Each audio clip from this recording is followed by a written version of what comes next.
Assalamualaikum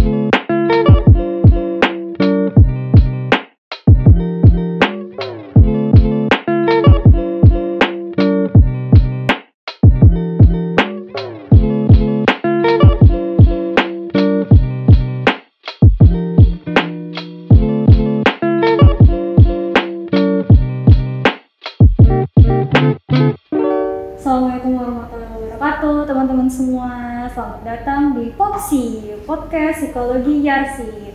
Nama saya Dira Putri Andria, bisa dipanggil Nadi. Dan di hadapan kita semua sudah ada narasumber terhebat kita, yaitu Mbak Inka. Ayo kita sambut dulu teman-teman. Mbak Inka. Halo, selamat pagi semuanya. Assalamualaikum warahmatullahi wabarakatuh. Waalaikumsalam warahmatullahi wabarakatuh. Jadi teman-teman, Mbak Inka ini merupakan lulusan S3 dari Queensland University of Technology dengan disertasi mengenai apa, Mbak? Mengenai ruang publik ramah anak di wilayah perkotaan. Oh, kebetulan banget tema itu sejalan dengan podcast kita hari ini dalam rangka menyambut Dies Natalis Fakultas Psikologi Yarsi yang ke-15 dan Hari Anak Nasional. Mengingat visi misi psikologi Yarsi ini merujuk pada psikologi kesehatan, maka tema podcast ini adalah ruang publik yang ramah bagi anak. Bagaimana pandangan Mbak Inka tentang ketersediaan ruang publik di Jakarta saat ini? Oke. Pertama kalau saya cerita soal ruang publik ya, ruang publik itu mungkin kita perlu agak redefinisikan seperti itu. Ruang publik itu berarti kan sebetulnya ruang terbuka, ruang yang dimana semua orang dari berbagai lapisan, kalangan, kelas, atau bahkan usia bisa berpartisipasi nih dalam kegiatan atau interaksi sosial, berdemokrasi, seperti itu. Nah kalau bicara soal ketersediaan, biasanya kita bicaranya kuantitas sama kualitas ya. Harus saya akui kalau di Jakarta makin kesini, karena saya juga lahir dan besar di Jakarta, jadi saya sepertinya cukup bisa menyaksikan gitu ya perubahan-perubahan apa saja yang ada di Jakarta. Kalau secara kuantitas harus diakui memang jumlahnya cukup bertambah seperti itu ya dari segi kuantitas, baik itu ruang publik yang didesain secara khusus menjadi ruang publik, misalnya taman kota atau trotoar jalan atau jalur hijau seperti itu, maupun ruang publik yang sifatnya informal ya. Misalnya apa nih kalau informal itu biasanya tidak sengaja diciptakan atau dibuat atau didesain oleh pemerintah ya, tetapi kemudian ada ruang publik yang dikreasikan oleh masyarakat secara independen, secara mandiri. Misalnya kalau kita lihat di gang-gang, saya makin kesini makin sering lihat nih ada gang yang jalanannya itu digambar kayak apa ya, permainan anak kecil tuh kayak hopscotch gitu ya, atau engklek gitu ya, atau kemudian ruang publik yang kemudian disulap misalnya menjadi urban farming gitu ya, jadi sehingga masyarakat di sekitar sana bisa ikut bercocok tanam dan lain sebagainya. Itu contoh dari ruang publik informal ya. Jadi dari segi kuantitas saya lihat jumlahnya bertambah ya, dan itu juga tentunya diiringi dengan kesadaran masyarakat mengenai pentingnya ruang publik bagi kesehatan mereka. Dari segi kualitas juga saya rasa juga cukup bertambah ya, karena balik lagi tadi kesadaran masyarakat tentang oh iya memang kita semua butuh ruang publik, ruang ketemuan dengan banyak orang. Karena apalagi pandemi mengajarkan kita bahwa ternyata di rumah aja tuh nggak enak ya. Di kamar sendirian, apalagi di kos-kosan sendirian tuh nggak enak. Seperti itu. Menurut Mbak Inka, apakah ruang publik yang di Jakarta ini sudah cukup? Apakah ada yang perlu diperbaiki atau ditingkatkan? Oke, karena tadi kita bicaranya bahwa ruang publik di Jakarta cenderung berkembang gitu ya, memang pasti artinya kita harus achieve di satu titik di mana itu ideal buat banyak orang. Nah mungkin karena saya nggak bisa bicara banyak dari perspektif misalnya perspektif tata ruang atau perspektif public policy-nya ya, tapi kalau dari berdasarkan riset saya yang memang secara khusus mengkaji ruang publik ramah anak, yang saya lihat memang masih banyak sebetulnya PR kita semua untuk bisa menciptakan ruang publik yang ramah anak. Dalam arti kata, misalnya gini, kita sering lihat bahwa kita punya banyak taman gitu ya, tapi akses ke taman itu masih gak child friendly, masih gak ramah anak. Artinya anak masih harus was-was untuk nyebrang gitu ya, atau misalnya anak kemudian juga merasa takut, artinya tidak hanya dari segi trafficnya, tetapi juga dari segi kriminalitas. Ya, kita nggak bohong ya bahwa kadang ketika ada ruang publik, biasanya justru di situ juga menjadi titik-titik kriminalitas. Nah, jadi mungkin salah satu PR-nya yang urgent sekarang adalah jangan cuma ditambah ruang publiknya, tapi juga harus dipikirkan aksesnya, keamanannya, sehingga anak-anak bisa optimal memanfaatkan ruang publik itu untuk kesehatan mereka, untuk baik kesehatan fisik ya maupun juga kesehatan mental. Dalam kan tadi kita udah disebutin kalau misalnya ini berhubungan dengan Hari Anak Nasional nih. Menurut Mbak Inka apa yang dimaksud dengan ruang publik yang ramah bagi anak? Oke, ruang publik ramah anak itu sebetulnya banyak definisinya, tetapi pada dasarnya kita coba pelajari dulu ya arti kata ramah anak itu apa sih? Karena kita sering dengar restoran ramah anak lah, sekolah ramah anak ya, atau bahkan sampai ada mainan ramah anak ya. Nah sebetulnya konsep ramah anak ini bersumber dari hak-hak anak, konvensi hak anak yang ditetapkan ya, yang diakui secara global di tahun 1989. Nah ada banyak perintilan ayat-ayat dan pasalnya, tetapi secara umum prinsipnya adalah anak itu harus terpenuhi hak-haknya, diakui bahwa mereka ada. Mereka bagian dari sebuah bangsa, mereka bagian dari masyarakat. Pertama itu dia namanya ada istilahnya to respect, kita harus apresiasi mereka, kita harus tahu mereka ada. Kemudian kita harus ada hak mereka tuh namanya to fulfill, kita harus penuhi, jadi kita sudah sadari, terus kita harus penuhi hak-haknya. Nah apa saja hak-haknya? Salah satunya adalah misalnya hak bermain, ya. Apakah sudah dipenuhi? Ya. Kemudian hak mendapatkan pendidikan misalnya seperti itu, dan kemudian hak-hak lainnya misalnya adalah pemerintah, negara dan juga keluarga juga harus bisa menjamin keselamatan anak. Itu hak mereka juga untuk merasa aman, tidak dibeda-bedakan, tidak merasakan didiskriminasi seperti itu ya. Nah balik lagi ke ruang publik ramah anak, artinya ruang publik ramah anak itu berarti harus menjadi ruang yang benar-benar menjamin hak anak itu terpenuhi. Nah kalau pendekatan kita mau memenuhi hak anak untuk terhindar dari kekerasan dan diskriminasi, maka kita juga harus memikirkan ketika kita membangun sebuah ruang publik terutama, maka kita harus memikirkan bahwa bagaimana ketika anak menggunakan ruang tersebut, anak tuh merasa tidak dibeda-bedakan atau anak merasa nyaman. Karena kadang seringkali seperti ini ya. Ini contoh paling gampang. Kadang kalau kita lagi main, ya, atau kita lagi ke suatu tempat yang publik ya. Kadang kalau anak lagi lari-lari itu kan orang tua tuh suka rewel ya, suka yang udah jangan lari gitu ya. Berisik banget sih, pindah di sana gitu ya.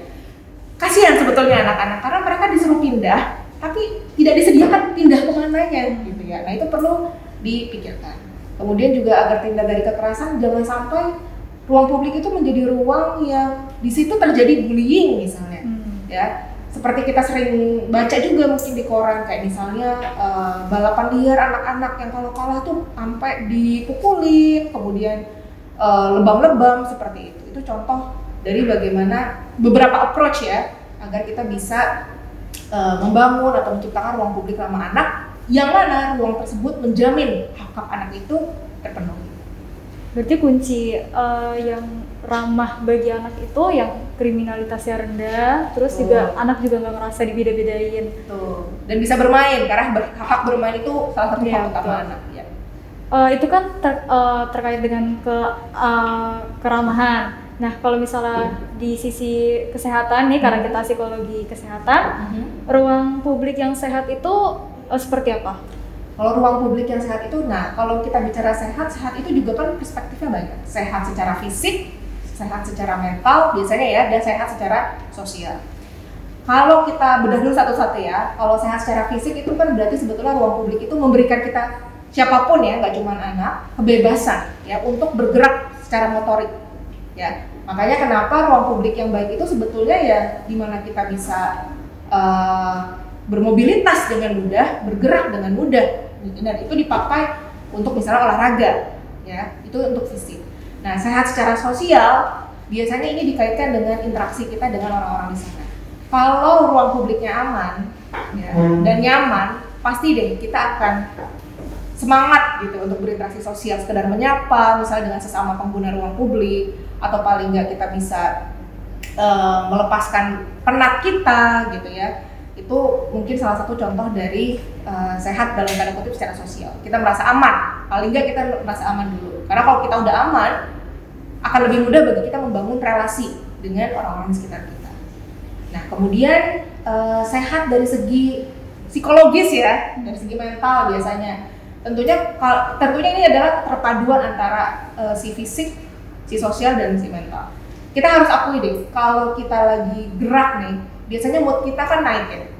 Makanya kenapa kalau kita lagi ada acara seminar gitu ya, kalau lagi jenuh, orang-orangnya diam, biasanya trainernya akan suruh kita untuk ice breaking, gerak apa, karena memang harus kita akui gerak fisik membantu meningkatkan mood ya. Dan kenapa bisa meningkatkan mood? Karena memompa jantung ya, memompa darah dengan lebih maksimal seperti itu, dan membangkitkan hormon-hormon positif yang membantu peningkatan mood kita. Itu dari segi mental ya. Dan kemudian juga ketika kita di ruang publik, kita ketemu orang, kan minimal loneliness kita hilang ya, dan mood kita akan jadi bagus sehingga membantu kita untuk meningkatkan kesehatan mental kita. Seperti itu.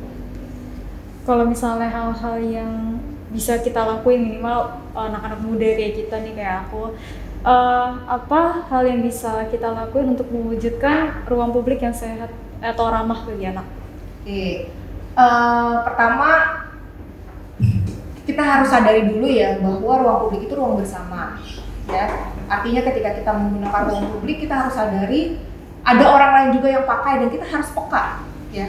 Apakah kemudian tingkah laku kita, perilaku kita merugikan orang lain ya. Karena mohon maaf nih, sering banget ya, dan itu paling kelihatan tuh di jalanan. Ini contohnya nih, kalau saya berangkat dari rumah ke Yarsi gitu ya, di depan Asmi gitu ya, itu trotoar yang buat pejalan kaki aja dipakai motor ya. Itu kan sudah sehatnya nggak dapet, sosialnya nggak dapet, mentalnya nggak dapet.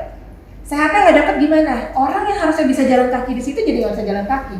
Akhirnya karena dia tahu trotoar itu berbahaya, dia nggak mau lagi jalan kaki. Padahal kita tahu jalan kaki itu sehat buat tubuh kita. Kemudian sosialnya nggak dapet, kita merasa tidak aman ketika kita melintasi trotoar tersebut, ya kan? Takut keserempet lah, belum lagi lebih galak motornya daripada jalan kakinya ya. Nah, kemudian dari segi mental juga yang ada kita nggak ada happy-happynya, yang ada kita malah cuma memaki-maki, ya malah kayak ini apa sih orang, jadi nggak dapet lah sisi sehatnya ya. Jadi sebagai orang muda atau siapapun ya, ketika kita sudah berada di ruang publik, maka tugas pertama kita adalah kita harus tahu posisi kita ya, dan kita harus menyadari keberadaan orang lain. Jadi kita bangun empati kita, itu mungkin yang pertama. Kemudian yang kedua, dengan kita menyadari keberadaan orang lain, kita juga harus sadari kebutuhan mereka ya. Ibarat kata, kalau kita dalam satu ruang, kita pasti paham dong, oh ada nenek-nenek sama anak kecil, terus kita punya kursi, kita duduk di kursinya, kursi tamannya. Apakah kemudian kita tetap menggunakan itu kursinya, atau kan sebetulnya kita bisa tawarkan ya, ibu atau ada yang duduk sini, seperti itu kan hal-hal sederhana ya. Dan ruang publik itu bukan sekedar taman, tetapi juga termasuk transportasi, misalnya kayak bis ya, di mana siapa aja bisa pakai ruang tersebut. Jadi kita sadari keberadaan mereka, kita sadari kebutuhan mereka, sehingga kita sama-sama istilahnya nih, tanda kutip ya, kalau saya paling suka ngomong tuh, kita berdemokrasi. Berdemokrasi kan artinya kita merayakan perbedaan dengan cara yang baik. Itu sih sebetulnya. Dan itulah ruang publik yang sehat menurut saya. Seperti itu. Baik. Tadi kan juga kita sempat dibahas kalau ruang publik itu ada yang informal. Nah, ngomonginnya informal nih, kan akhir-akhir ini lagi ngetrend tentang Citayam Fashion Week. Oh, iya. Nah, menurut Mbak Inka sendiri, pandangan Mbak Inka dari sisi perspektif psikologi lingkungan itu gimana? Oke, kalau dari psikologi lingkungan, baik. Kalau kita bicara soal psikologi lingkungan itu, nah saya juga ini salah satu riset yang saya coba lagi dalami adalah sebetulnya Citayam Fashion Week itu pasti ada pro dan kontra, ya kita harus akui. Coba. Meskipun ada orang yang kontra dalam arti kata ini anak-anak remaja gitu ya, bukannya sekolah, ya malah menghabiskan waktu di sana. Ya, ada juga yang misalnya kontra, nyinyirnya nggak jelas, misalnya kayak ini apa sih menu-menuhin ruang publik aja, jalanan gitu ya. Itu pasti akan ada pro dan kontranya. Nah kalau dari saya pengen coba lihat sisi pro-nya juga. Ya. Karena kalau yang kontra, kita tinggal cari di Instagram, pasti banyak komen netizen Betul. Tapi kalau kita lihat dari pro-nya, selama ini kita lihat ya bahwa kawasan SCBD itu dipenuhi oleh kaum elit, ya orang-orang kelas menengah atas yang profesional ya, yang you know lah, bahkan dari cara ngomongnya aja kadang kalau kita lihat di YouTube, oh enak Jaksel banget tuh, beda banget gitu cara ngomongnya ya.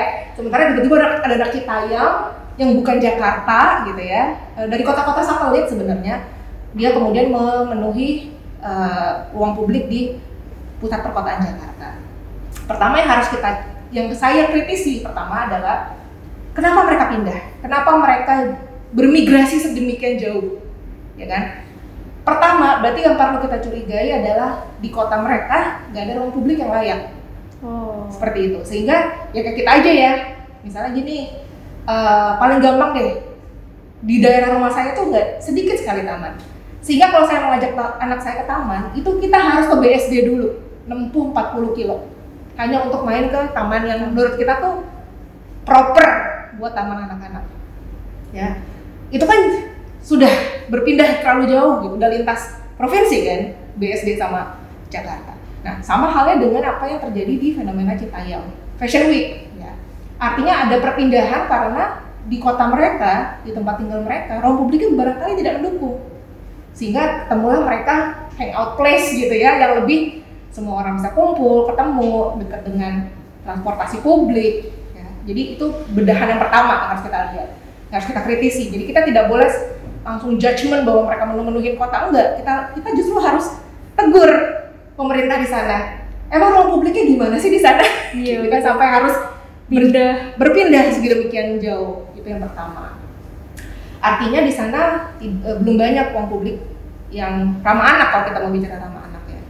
Kemudian yang kedua, disinilah kita bisa merayakan perbedaan dengan cara yang baik, berdemokrasi tadi. Karena tadi kita sepakat di awal bahwa ruang publik adalah ruang buat semua orang berpartisipasi dalam kegiatan sosial, dalam interaksi sosial seperti itu. Di sini jadi beginilah idealnya cara kita merayakan perbedaan di ruang publik. Siapa aja boleh masuk, siapa aja boleh menampilkan atau mengekspresikan ide-idenya, dan ketika mereka berkumpul akan ada banyak ide yang bertukar. Kita nggak pernah tahu, barangkali sejak ada Citayam Fashion Week, mbak-mbak di SCBD pengen gayanya kayak mereka, ya kan? Dan kita juga nggak pernah tahu bahwa ternyata dengan mereka hangout, mereka menambah jejaring pertemanan. Who knows, ketika mereka lulus SMA, mereka misalnya, oh kamu kerja aja di tempat saya jadi marketing ambassador atau jadi brand ambassador perusahaan kami gitu, karena ternyata terlihat talenta-talentanya. Nah, disitulah sebetulnya peran ruang publik. Ada pertukaran ide, ada pertukaran network, kemudian juga ada pertukaran gaya busana, ya, yang kita nggak pernah tahu. Dan yang paling penting adalah selama ini kalau kita lihat SCBD itu gaweannya orang-orang high class, kita jadi bisa lihat ini ruang publik yang ideal sebetulnya, karena siapapun dari kelas manapun, umur berapapun, terakhir saya kesana itu malah ibu-ibu, emak-emak yang emak-emak gitu loh, yang pengen aja jalan tapi gaya gitu ya. Akhirnya kita bisa lihat ini yang ideal. Semua orang bisa ketemu, semua orang bisa berpartisipasi, ya. Tapi tetap kita nggak bisa bilang bahwa kebebasan tanpa tanggung jawab itu juga harus gini. Kebebasan juga sesuai dengan tanggung jawab, ya. Artinya kita boleh merayakan serunya kehidupan publik di ruang publik, gitu ya. Tetapi kita juga harus ingat lagi balik tadi di awal, di mana posisi kita dan siapa yang ada di sekitar kita. Itu yang harus kita jaga betul. Jangan sampai kemudian kita akhirnya orang-orang yang berkumpul di sana misalnya membahayakan diri mereka. Misalnya nyebrang nggak lihat kanan kiri, karena kan mereka kalau Fashion Week itu kan nyebrang di zebra cross gitu kan. Menurut saya sering lihat itu, mereka tuh nggak lihat kanan kiri, main hajar aja. Jadi seolah-olah jalanan itu hanya punya mereka. Nah, itu udah salah. Karena kita tahu bahwa jalanan di daerah sana ya milik bersama, milik motor juga, milik busway juga, seperti itu. Itu yang harus kita terus kita kawal ya. Artinya rasa tanggung jawab itu tetap harus kita kawal, kita bangun ya. Kemudian juga dari segi kebersihan gitu ya. Kalau saya lihat ya wajar di mana ada orang berkumpul, biasanya pasti di situ ada sampah yang ketinggalan gitu ya. Meskipun mungkin tidak sengaja, tapi tetap saja akhirnya kan ini menjadi suatu hal yang tidak kita harapkan. Kemudian yang ketiga juga barangkali yang perlu kita perhatikan adalah kriminalitas, ya. Dan juga dari segi keamanan di masa pasca pandemi. Banyak yang kita lihat mungkin lupa pakai masker dan lain sebagainya. Jadi boleh kita merayakan kehidupan publik di ruang publik, tetapi tanggung jawab itu tetap harus menjadi bagian dari diri kita masing-masing. Nah, baik. Jadi kita udah tahu ya, udah dapat banyak insight tentang ruang publik yang sehat dan ramah bagi anak. Nah, untuk teman-teman yang mau ada ide untuk bahasan apa selanjutnya, boleh ya ditulis di kolom komentar di bawah. Subscribe sama belnya. Iya, betul. Subscribe. Itu like-nya juga jangan lupa dipencet ya, teman-teman. Oke, sampai bertemu di sesi Popsi selanjutnya, yaitu podcast Psikologi Yarsi. Dadah teman-teman, Assalamualaikum warahmatullahi wabarakatuh.